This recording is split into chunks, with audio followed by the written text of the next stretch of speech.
Queridos irmãos, estamos iniciando mais um programa Atualidade Espírita aqui na TV Zoom. Este programa é uma realização do 8º Conselho Espírita de Unificação, que agrega 14 casas espíritas em Nova Friburgo e tem por finalidade a divulgação da doutrina espírita, codificada por Allan Kardec, levando consolo e esclarecimento a todos aqueles que nos assistem.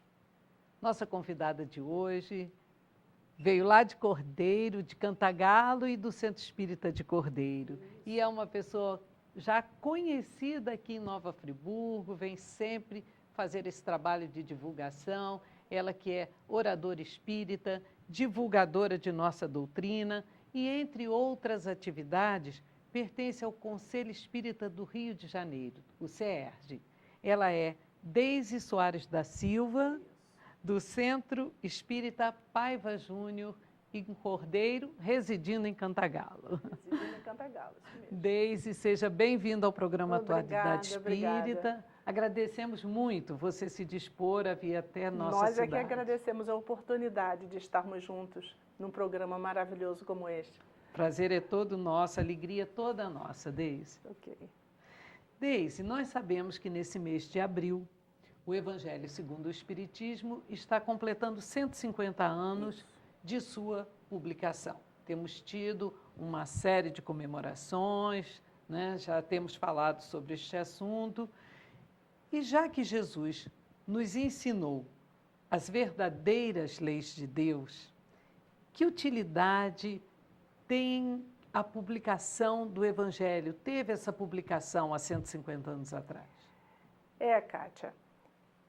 É uma pergunta bastante interessante, porque a gente fica mesmo pensando, se Jesus ensinou, qual a utilidade mesmo do Evangelho?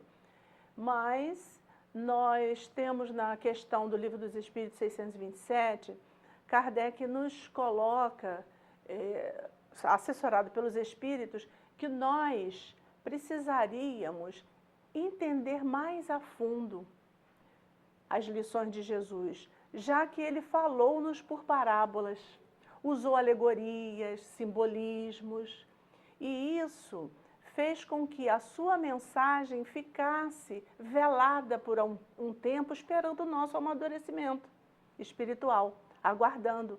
As palavras de Jesus são palavras de vida eterna, e como palavras de vida eterna vai nos acompanhar como espíritos imortais que somos.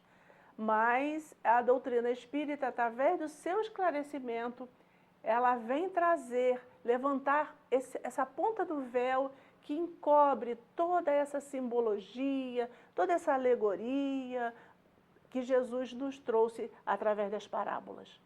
E qual seria a vantagem de falar através das parábolas, através do simbolismo e das alegorias, Deise? Porque as parábolas, Jesus sendo um pedagogo da humanidade, espírito perfeito, puro, e que nos serviu de guia e modelo, certamente sabia e sabe que a parábola ela não sofreria ao longo do tempo deturpações, como não sofreu. Nós temos as parábolas intactas. Nosso entendimento das parábolas é que vão sendo alteradas ao longo das nossas encarnações, das nossas vidas. Através do nosso amadurecimento, como dissemos, é que nós vamos penetrando lentamente no verdadeiro sentido da mensagem de Jesus. Mas a parábola, ela permitiu que essa mensagem ficasse o menos deturpada possível. Então, conforme vamos adquirindo essa maturidade espiritual, vamos penetrando mais nessas verdades, vamos entendendo mais a mensagem, vamos entendendo essas alegorias e esses simbolismos, porque daqui a pouco nós teremos que interiorizar isso de uma forma da vida prática, que essa era a verdadeira mensagem de Jesus. Tornar a sua mensagem uma vida prática. Por enquanto, a gente ainda está tentando teorizar. É verdade. Né? Mas a ideia é que a gente, depois de interiorizar, a gente vá para a prática. Vivencie, né? Vivencie as parábolas de Jesus, os ensinos de Jesus. Agora, Deise, De que forma o Evangelho segundo o Espiritismo resgata e explica esses ensinamentos de Jesus? O Evangelho, ele resgata justamente porque as instruções dos Espíritos vieram abrir essa janela que faltava para nós vislumbrarmos esses ensinamentos de Jesus com mais clareza. Antes, nós tínhamos as parábolas, os ensinamentos, nós tínhamos ali toda a alegoria, todo o simbolismo, mas não sabíamos decifrar. E com o advento do Evangelho segundo o Espiritismo, através da instrução dos Espíritos, as palavras de Jesus, elas recebem uma interpretação no sentido de já nos alertar, abrir os nossos olhos. Ah, então era isso que ele queria dizer. Ah, eu não tinha entendido dessa forma. Então a gente vislumbra, é uma janela que se abre para ampliarmos a nossa visão sobre os ensinamentos de Jesus. É por isso que o Evangelho veio recapitular a mensagem de Jesus, mas com uma visão nova que a doutrina espírita nos dá, através até do Pentateuco kardeciano. É importante que se fale que é o mesmo Evangelho de Jesus. Sim, não é? Mas segundo a ótica da doutrina espírita.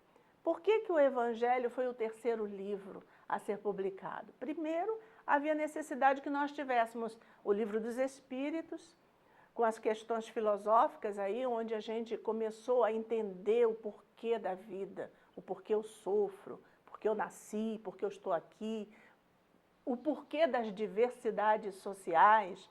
Então, esse contexto do Livro dos Espíritos preparou-nos para uma etapa seguinte, que foi o do Livro dos Médiuns, onde nós tivemos as provas da sobrevivência da alma, da comunicabilidade, onde nós entendemos a vida futura de uma forma mais precisa, sem aquele véu que encobria, em que nós não percebíamos como era essa vida futura. Quando o Evangelho chegou, então, nós já tínhamos a base pronta. E aí, como diz Emmanuel, nós temos esse tripé. Imagina, a doutrina espírita tem tríplice aspecto, e nós não poderíamos, de forma nenhuma, vivenciar somente um aspecto dessa doutrina. Então, quando a gente vivencia o Evangelho, é com base no Livro dos Médiuns e no Livro dos Espíritos. Por isso que é o Evangelho segundo o Espiritismo, de acordo com a visão espírita. Muito bonito isso, né? Isso, com certeza. E nos traz todo o esclarecimento que necessitamos. Com certeza. Agora, Deise, você poderia citar um exemplo para o nosso entendimento de alguma parábola em que temos dificuldade de entender essas alegorias que nós acabamos de falar, esses simbolismos? Nós temos muitas passagens de Jesus, bastante simbólicas, bastante difíceis para serem analisadas. E hoje nós temos no nosso meio o nosso querido Haroldo Dutra Dias, muito conhecido, divulgador da doutrina, e que na fala de Divaldo, quem mais conhece de evangelho na atualidade é ele.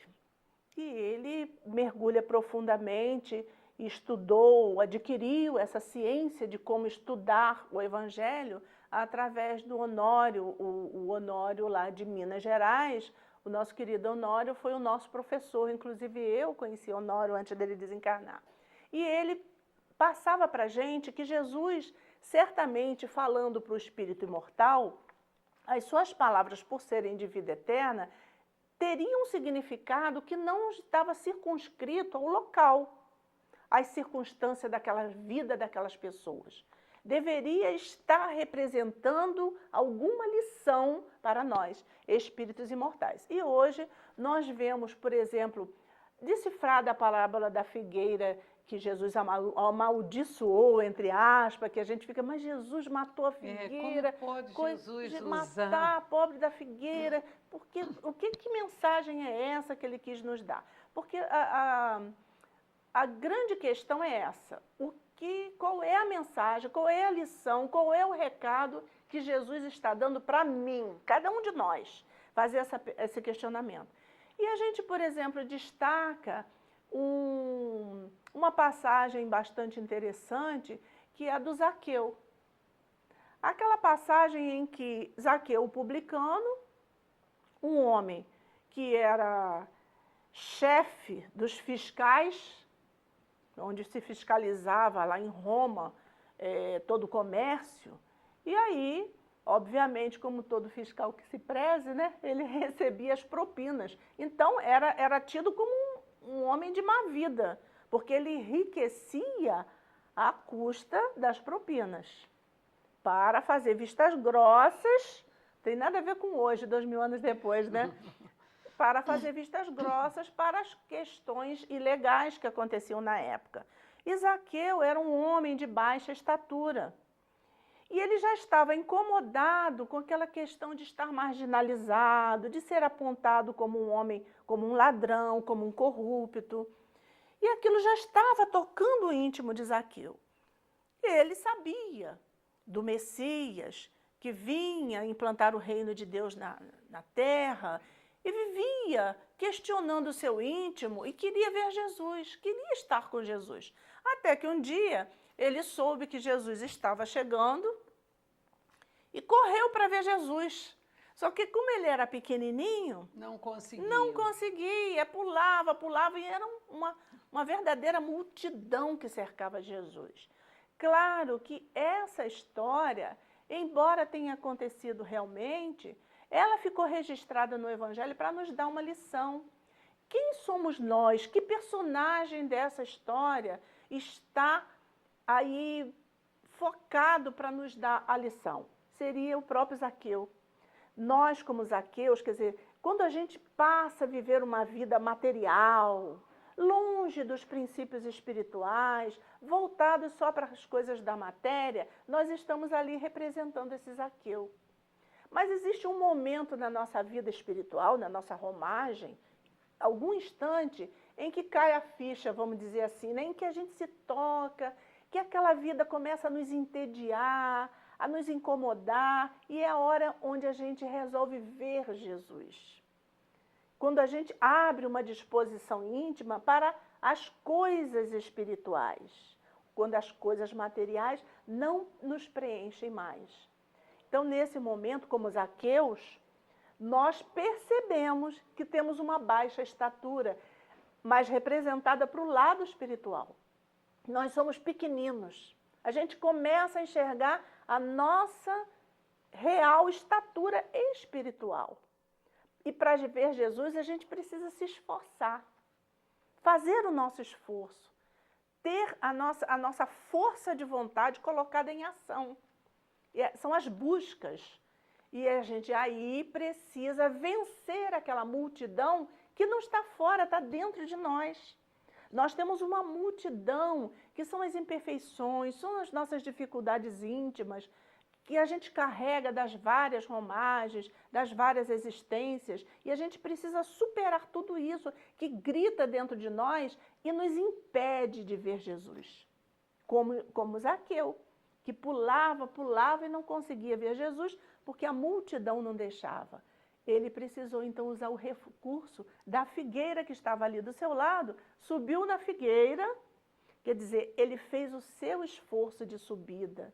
E essa subida aí é a representação da nossa sintonia, da nossa vibração, da nossa persistência em continuar a vivenciar as coisas espirituais no sentido de ver Jesus, de estar com Jesus, de falar com Jesus.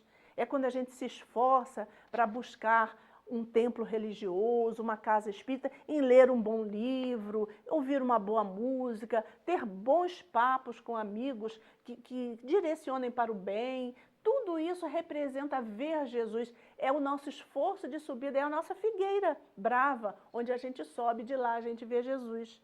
E a resposta de Jesus para nós é: desce depressa, porque convém que hoje eu vá jantar em sua casa.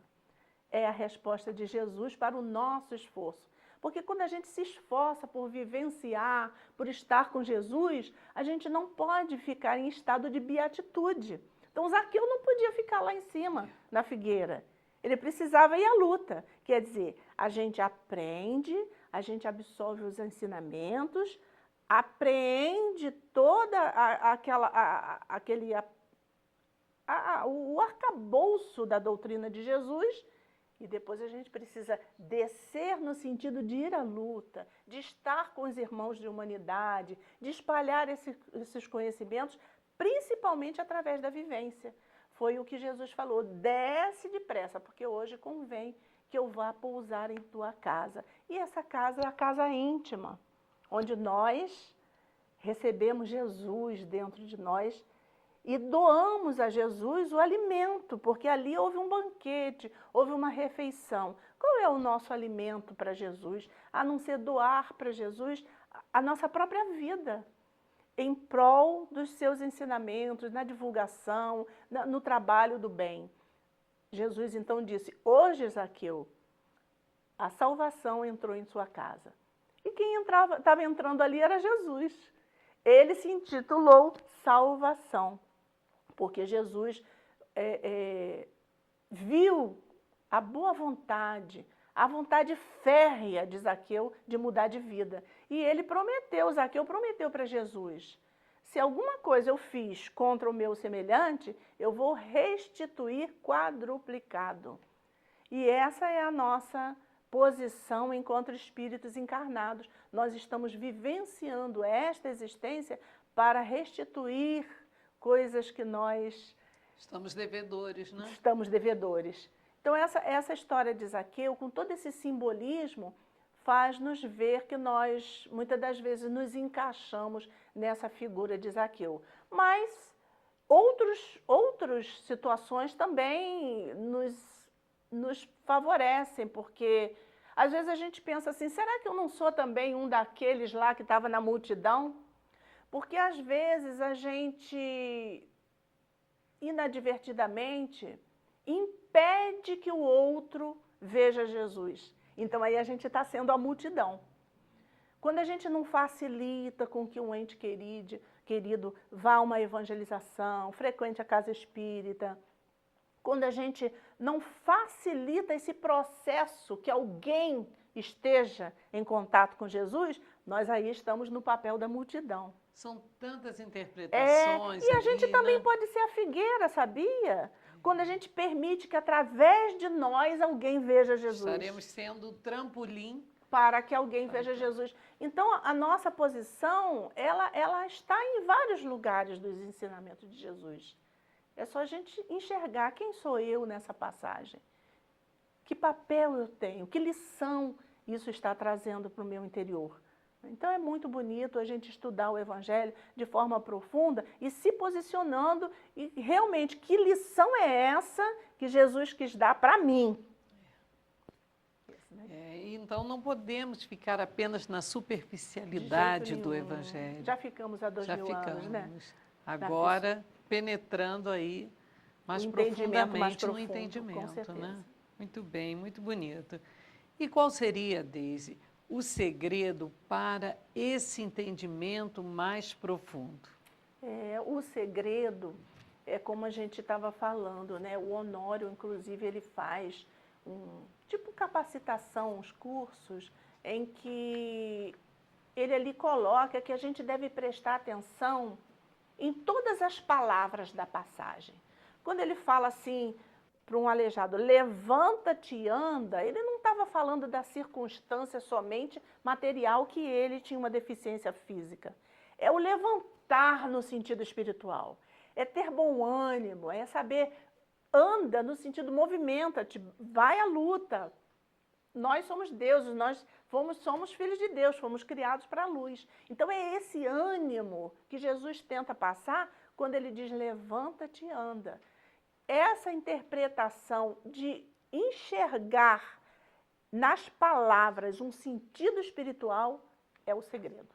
É o segredo. E precisamos estar atentos para percebermos tudo isso, não é, Deise?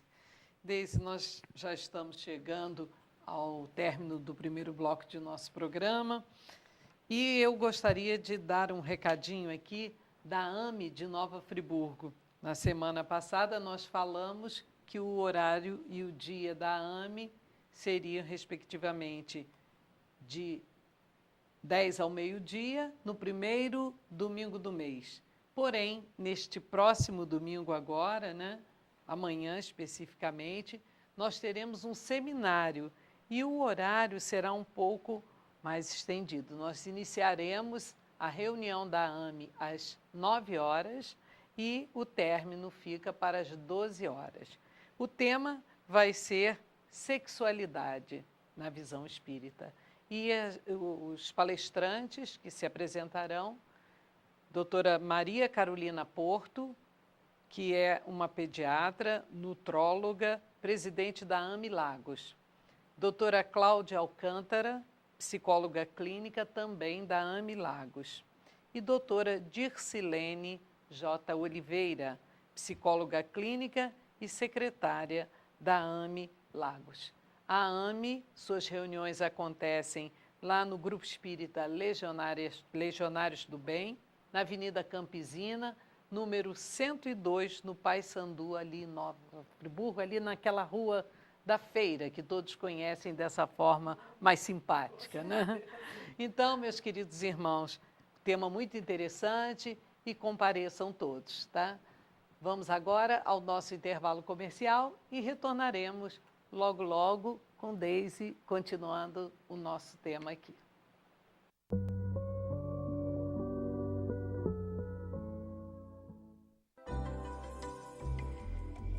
Amai-vos uns aos outros, fazei aos outros o que gostarias que vos fizessem, pois se assim fosse feito, não haveria na terra ódio, dor e sofrimento. Diria mais, não haveria pobreza, pois do supérfluo da mesa do rico, muitos pobres seriam alimentados.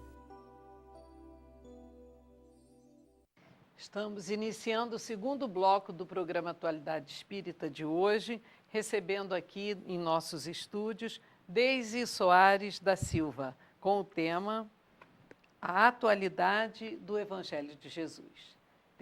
Deise pertence ao Centro Espírita Paiva Júnior, lá em Cordeiro, e está aqui colaborando com a divulgação do nosso Evangelho, que estamos comemorando este ano, 150 anos de sua primeira publicação, né? Podemos dizer assim, isso, né, Deise? É. Então, Deise, qual o capítulo do Evangelho segundo o Espiritismo que, ao seu ver, caracteriza o caráter consolador do Espiritismo? É difícil a gente destacar um só, né?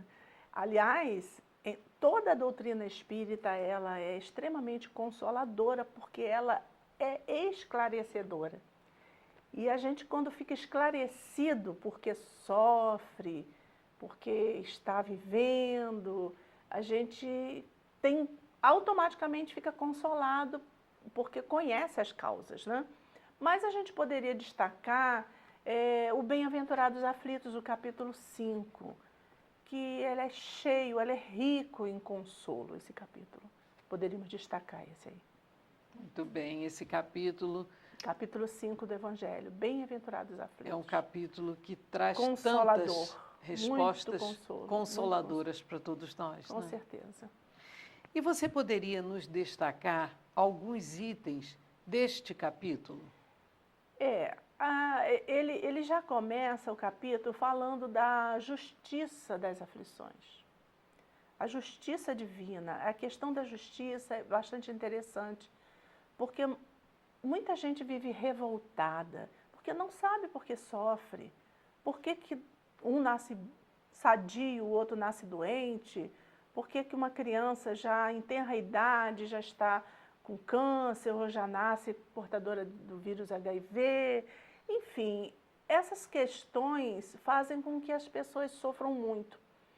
E quando a gente lê esse item do capítulo 5, que é a justiça das aflições, a gente vai perceber que através da lei da reencarnação, nós mesmo é quem semeamos aquelas dores que agora nós estamos colhendo. E em seguida, Kardec foi muito feliz, lógico, né, nosso pedagogo Kardec, quando ele colocou logo em seguida a causa atual das aflições. Porque às vezes a gente pensa que está sofrendo também, a gente acaba ficando com esse vício, alguma coisa que eu fiz no passado, alguma encarnação, e ele nos relata ali situações em que nós estamos sofrendo consequências de atitudes desta mesma encarnação. Então, por exemplo, se a gente adquire uma gastrite, uma úlcera estomacal, se a gente percebe que nessa encarnação nós não tivemos uma postura alimentar inadequada, pode ser de outras vidas, situações vivenciadas em outras vidas que agora a gente está com aquele problema de saúde. Mas às vezes a gente foi desregrado, se alimentou mal, de forma errada, extrapolou, foi glutão, e a gente adquire uma úlcera e com certeza é causa atual das aflições. Mas logo em seguida ele nos fala das causas anteriores, que são essas em que a gente busca na vida atual uma causa, uma explicação, uma justificativa e não encontra. Então, certamente está no passado. E a gente já tem as regressões de memória, as terapias de vida passada nos contam, nos relatam casos de situações vividas no passado, trazendo consequências para essa encarnação. Então, a parte científica da doutrina vem comprovar a questão da imortalidade, da sobrevivência e da reencarnação, de vivências em outras vidas. E a gente também poderia perguntar, puxa, mas se eu vivenciei tantas coisas em outras vidas, por que eu esqueço? E ainda no capítulo 5, no Bem-aventurados Aflitos, eu acho que um fechamento assim maravilhoso é a questão da explicação do porquê do esquecimento do passado, como misericórdia de Deus. Porque se nós lembrássemos do nosso passado, na nossa posição atual, no mundo de provas e expiações, a gente não foi flor que se cheire. Então a gente, por misericórdia divina, a gente esquece. É como se fosse um livro novo para escrever outras coisas, outra história. Se nós lembrássemos, o estado de perturbação que nós ficaríamos nos impediria de avançar. Então, por misericórdia divina, nós esquecemos, com raríssimas exceções essas que acontecem para nos alertar da reencarnação. Crianças que lembram, que em tenra idade tocam piano de forma maravilhosa e a gente não tem explicação para isso, a não ser realmente entender que trouxe essa bagagem de outras vidas. E existem lembranças, principalmente na Índia, existem muitos casos de lembranças de vidas passadas, de crianças em tenra idade que lembram nome, como desencarnou, a família que pertencia, em que lugar morava. E houve pesquisa científica de comprovar a veracidade desses casos. Foram na residência, lá detectaram uma pessoa com aquele nome, que desencarnou daquela forma e que tinha aqueles parentes com aquele nome. Então está comprovado cientificamente a reencarnação. Mas o esquecimento do passado vem nos favorecer. Na maioria dos casos, nós ficaríamos perturbados se lembrasse. Então eu acho que esse capítulo ele é recheado de consolo. E esse esquecimento é uma das bênçãos, né? Com certeza. Com que o Pai nos brinda, né? Certamente. Juntamente com o livre-arbítrio e outros. É a misericórdia de Deus, né? Certamente. Agora, Deise, que consequência terá para a sociedade esses conhecimentos? A doutrina espírita certamente acaba com o materialismo. Porque quando a gente percebe o que é a vida futura, quando a gente sabe que nós não somos daqui, nós estamos aqui, que a nossa verdadeira origem é espiritual, quando a gente tem isso muito, muito claro em nós, as coisas da vida material servem como alavanca para conseguirmos as do espírito, porque são essas que vão conosco quando nós sairmos dessa existência. Então, o papel do Espiritismo, do Evangelho, do Pentateuco kardeciano é acabar com o materialismo, através desse esclarecimento de quem realmente nós somos e de qual é a nossa origem. Exatamente. Agora, atualmente, dá-se mais ênfase ao estudo mais aprofundado do Evangelho segundo o Espiritismo? Explique isso para nós. Atualmente, sim. Nós estamos vivendo um momento de bastante espiritualização. A espiritualidade está investindo muito pela fase que nós estamos passando como planeta de provas e expiações, aí tentando botar o pé, o dedinho ainda no de regeneração. Então, essa fase de transição é a grande peneira onde nós veremos quem fica e quem vai, né? A separação do joio do trigo, já anunciada no Evangelho. E nessa fase nós precisamos bastante do Evangelho, precisamos nos definir como os religiosos, se queremos mesmo, porque Jesus já nos disse, somente os justos herdarão a terra. E o que é ser justo? Não há justiça sem amor. Por isso Deus é soberanamente justo e bom. É o único atributo de Deus que está aglomerado, são dois em um só. O resto a gente sabe, né? Onipresente, onisciente, Deus é sábio, perfeito, mas soberanamente justo e bom são dois atributos num só. Não se consegue justiça sem bondade. Portanto, somente os justos herdarão a terra. E para que a gente se torne um justo, para ter condições de permanecer no planeta quando ele se transformar em mundo de regeneração, nós precisaremos estar com o nosso grau de espiritualidade bem resolvido e a nosso foco no bem, porque o mal está perdendo espaço no nosso planeta. Muito bem. Agora, Deise, nós ouvimos falar sobre o cego de Jericó, né? Sabemos que você tem um poema sobre essa passagem. Temos sim, temos sim. Até a gente fala, esse momento tumultuado do planeta que nós estamos vivendo, agora nesse mundo de regeneração que está se aproximando, a gente vê que muita gente ainda está meio que cega para essas mensagens, para esses ensinamentos, para essa visão do Espírito. Então, essa passagem de Jesus vem nos alertar para isso. Esse simbolismo do cego de Jericó é porque Jericó era uma cidade que ficava abaixo do nível do mar. E era uma cidade bem mundana, ela representa um estado de espírito tumultuado. Quando fala-se em Jericó, no Evangelho, nós aprendemos que Jericó é aquele momento vibratório baixo em que nós estamos vivenciando.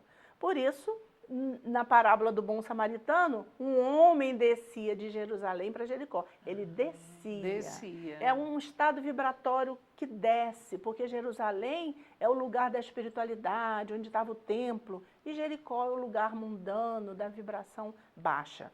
Então, o cego que era de Jericó, então já não estava numa boa posição, por isso estava cego, porque quando nós estamos mal envolvidos espiritualmente, a gente fica cego. Cego de ódio, cego de raiva, cego de tudo, né? Cego para as coisas do espírito. E ele esmolava à beira do caminho. E era à beira do caminho, porque se ele estivesse no caminho, ele não estaria esmolando, né?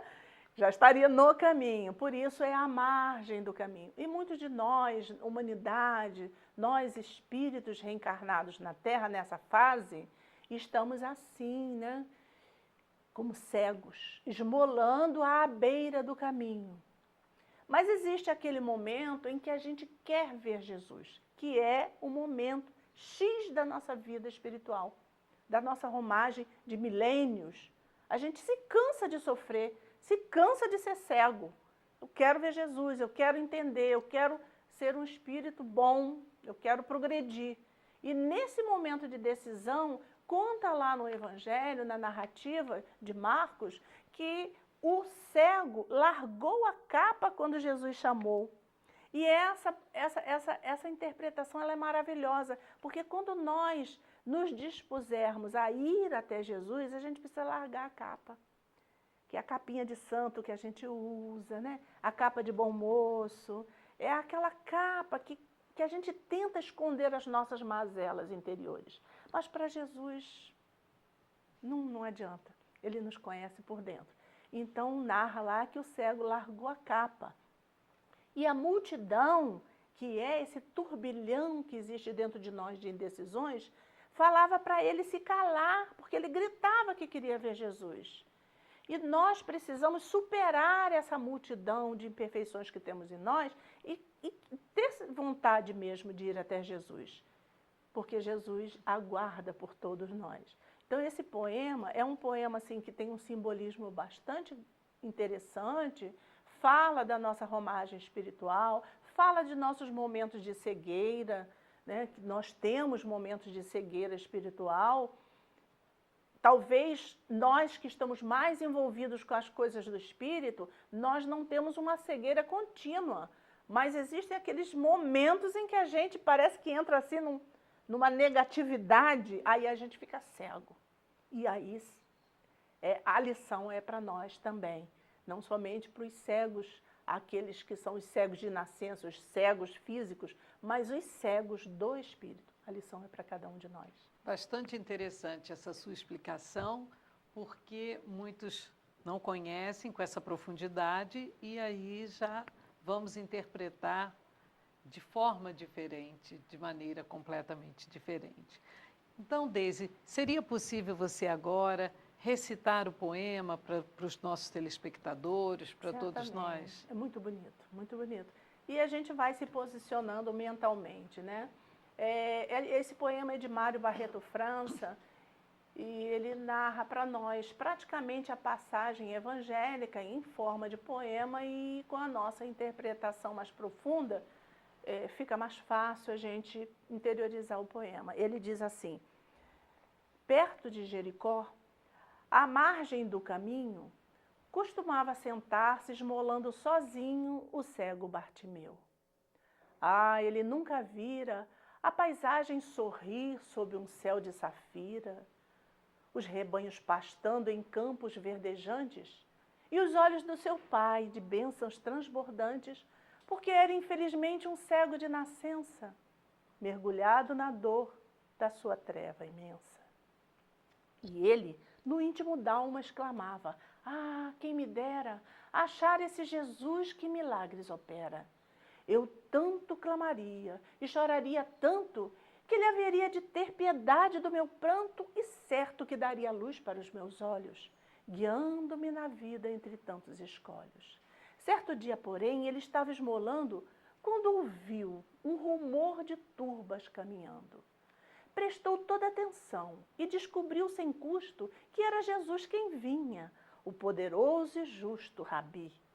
Ao pressentir que perto ele se achava, na esperança de ser escutado, gritava: ó filho de Davi, tem piedade de mim e livra-me, Senhor, dessas trevas sem fim. É que ele meditava: ah, se agora não falo, onde irei outra vez encontrá-lo? Se me passa veloz essa oportunidade, nunca mais eu terei minha felicidade. E Jesus, que entre a turba e a calmo seguindo, solícito parou aquela voz ouvindo e disse: ide-o chamar, trazei-mo sem demora, porque na sua angústia ele suplica e chora. E foram-no chamar na alegria que inflama: levanta-te com fé que o mestre te chama, tem esperança e vai. E ele, a capa deixando, correu para o Senhor de gozo transbordando. E disse-lhe Jesus: que queres tu que eu faça? E o cego respondeu: que eu veja a tua graça, que eu tenha vista, mestre. Jesus disse: vai em paz, que a tua fé te curou. Quando ele abriu o olhar, na mais grata surpresa, contemplou extasiado a linda natureza, o céu azul, o campo enfeitado de flores e o horizonte a sorrir em nuvens multicores. mas nada mais belo ele viu do que a luz, estampada no olhar dos olhos de Jesus. Lindíssimo, não é, Deise? Muito lindo, muito emocionante. Com certeza. Nós agradecemos muito você nos trazer essa beleza. Eu é que agradeço a oportunidade de estarmos juntos aqui, vivenciando esse Evangelho de Jesus tão maravilhoso. E esse fechamento com esta poesia maravilhosa, agradecemos demais. Fica o convite para uma próxima oportunidade, tão logo você possa. Sim, aceitamos o convite, a gente agenda e, na medida do possível, estaremos aqui com muito prazer, tá bom? Muito obrigada. Eu gostaria que você nos deixasse o endereço da sua casa lá em Cordeiro, para que nossos irmãos tão logo passem por lá, né? O Centro Espírita Paiva Júnior fica em Cordeiro.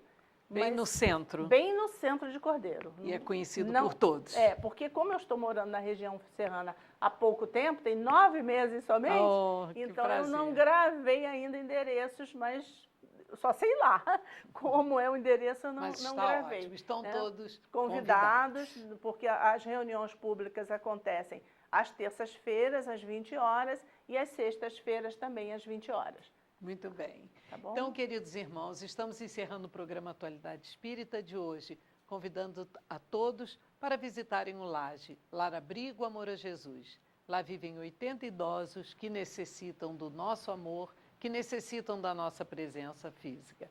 Tenham todos uma semana muito feliz, uma semana de muita paz, com Deus nosso Pai nos amparando sempre e Jesus, mestre amigo, sempre ao nosso lado.